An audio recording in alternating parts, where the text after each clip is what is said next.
Hello, so today we will analyze this is round 5 of the Meta East Summer Chess Bonanza. I'm playing with the black pieces of this game, and it's the second game of the day. We get e4 by my opponent, and I play c5, the Sicilian defense. My opponent goes for knight to f3, so I go knight to c6. We get d4, c takes, knight takes, d4, and then we get g6, the accelerated dragon. And after this, my opponent goes for knight to c3, bishop to g7, bishop to e3, knight to f6, f3 castles, queen to d2, rook e8, and long castles. And just so you know, this is like my first tournament in months, and this game actually taught me a very valuable lesson here to never play e6. Why? Because after knight takes, b takes, c6, my opponent could have just went queen to d6 here, but played g4. We'll get into the queen to d6 first. Now, this is a very good move here. I was expecting to see this, but like I would have just been positionally worse here after like let's say bishop to 6. Let's turn on the engine real quick. Engine lines here. Queen to d2 here, and let's say like d5 here. My bishop here is misplaced. Like, they can go bishop h6 in the future here. And I want to keep my bishop on this diagonal, and pressure this b2 pawn here. And I didn't really like that, but I was very lucky that my opponent decided to play the move g4 here, which is not a good move. Which is a good move, but not a good move compared to queen to d6 here, which is just stopping my pawns from pushing. I go d5 immediately after seeing g4 because I was like, nah, we can't let them go queen to d6. So I play d5 so they can't play queen to d6, and also because this is in one of my plans. They go h4, starting their attack, and I go queen to a5 because maybe I want to take, maybe I don't. I'm already threatening to take the pawn already, but now my opponent goes for bishop to h6. Here, and the idea of rook e8 here is that if now I can go bishop to h8, and there's no more taking the free rook here because my rook went to e8. So this is what happens in the game, and here we get e5, and from the opening I was already worse here. I'm just worse in the we're now heading into the middle game. We're both attacking each other, but I'm significantly worse here because my pieces are passive. And after my opponent plays f4, which is a very strong move,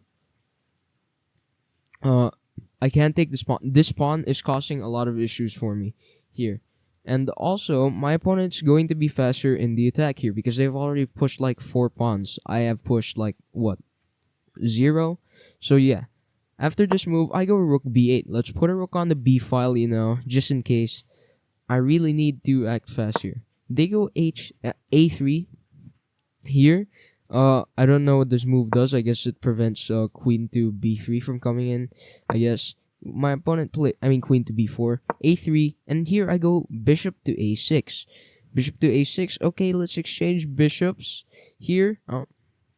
I was like, okay, I want to exchange this bishop, so I can easily get a knight to c4. On top of that, I connect the rooks. And this bishop isn't really doing anything in terms of, because of my pawn structure, this bishop is a terrible bishop. Because I have like 1, 2, 3, 4, 5, 6 pawns on the light squares. So my opponent here plays h5. And I decided, let's take the bishop. They take rook d takes f1. And after this, let's play knight to b6. Now I thought of this for about like was it like 20 minutes? You know why? Because I was thinking about a sacrifice over here. I was thinking about like some knight takes e5 things, and then after like takes, maybe even a rook sack. I was thinking about this, but ultimately decided that I'm too slow here, so the sacrifice doesn't work. And also I noticed that a key resource for my opponent here is that they can go eventually they can go here. I'm not sure. Maybe there's this. Oh wait, no, there isn't. They just take with the queen. But I just noticed that my opponent had this resource, and my bishop is pinned to the rook here. it's either I have to trade or not, which is just losing. So ultimately, I decided to just go for bishop takes f1. After bishop takes f1, my opponent played rook d takes f1 here. And then after this move, I played knight to b6. Now knight to b6, my idea, okay, let's put the knight on c4. This is a huge threat already. But I'm simply losing here because I'm too slow. First of all, they can take, and then play f5. I was looking at this. This has to be winning for my opponent here, because they're just attacking here. If I take, they just take, and I don't really want to take because then the g file's open, and after I not a king move, they takes. This there's already a mate here after queen to g2. If I go here, there's just queen to h3. And yeah, you're getting cooked here, bro. So, my opponent just had f5. So yeah, they did play f takes g6, but they played a blunder, in my opinion. I mean, it's an okay move, but this is what happens when you slow down in the attack. They played bishop to g5. And this is a disaster. Bishop to g5. And yes, the engine still says white is a little better, but suddenly they complicated the game for themselves after knight to c4 here, attacking the queen and the pawn, because my rook is suddenly opened up. And the game is way more complicated than before, because they could have just played f5 and they're just gonna destroy me here in this position. But because they slow down with bishop to g5, okay, opening up the h file, there's no threat, so I can just bring a rook to b7 to defend the h pawn. So after I play knight to c4, our opponent plays queen to h2. But after rook to b7, what about this pawn? What are you gonna do? Now in this position, I think let me check the engine. I think my opponent still has f5 at some point. This is oh wait, no, there's bishop takes e5, I forgot. My opponent can triple up here on the h file. They can do that. Oh. But instead of doing that, they played a blunder. They played a blunder of knight to d1 on a blunder here, and suddenly, because of all this, just because they slowed down 2 times, I'm winning. You can pause the video to solve just a basic tactic. So, if you pause the video, the move is a knight takes b2, sacrificing the knight here. Note that you can never take with the rook, because even if this knight wasn't here, there would have just been queen takes over here, and you're getting cooked. After knight to d1, knight takes b2, sacrificing the knight to destroy all of these queenside pawns. What happens after takes? Well, now I can take the a pawn with the queen, removing the defender, and now we have a pin, and you cannot defend the knight. If you go here,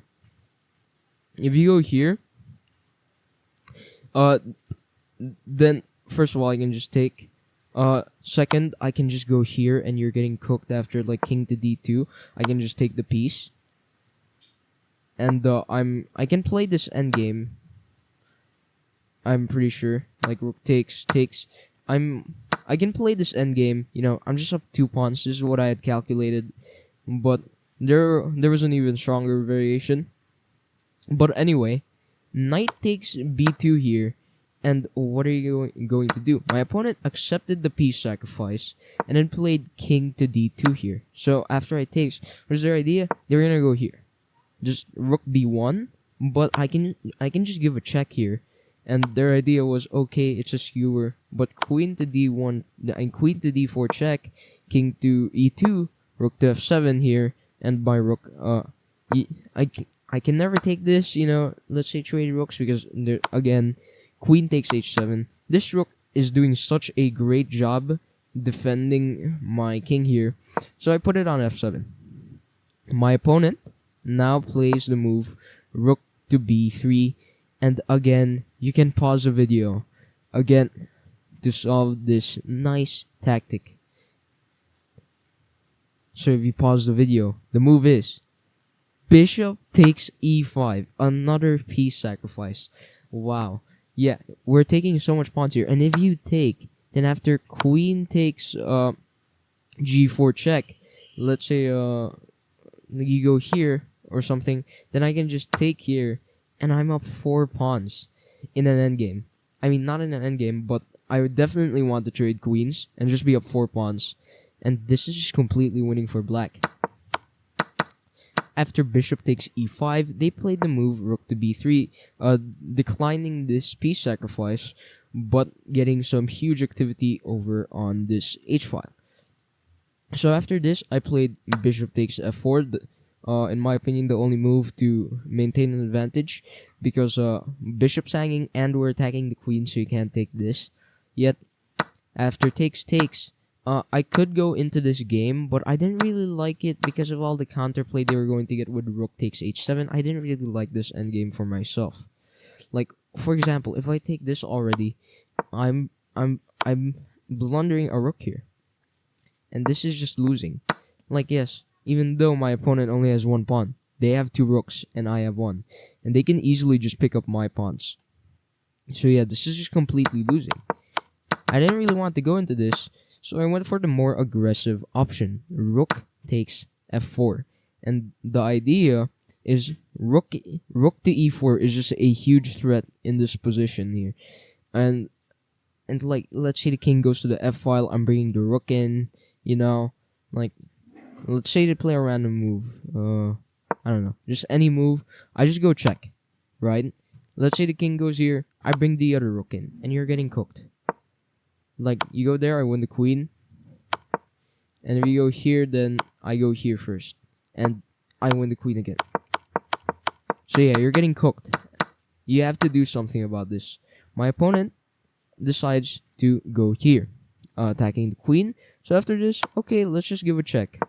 My opponent plays this move, and again, if I take this, there's this queen takes, and I'm in a significantly worse position here.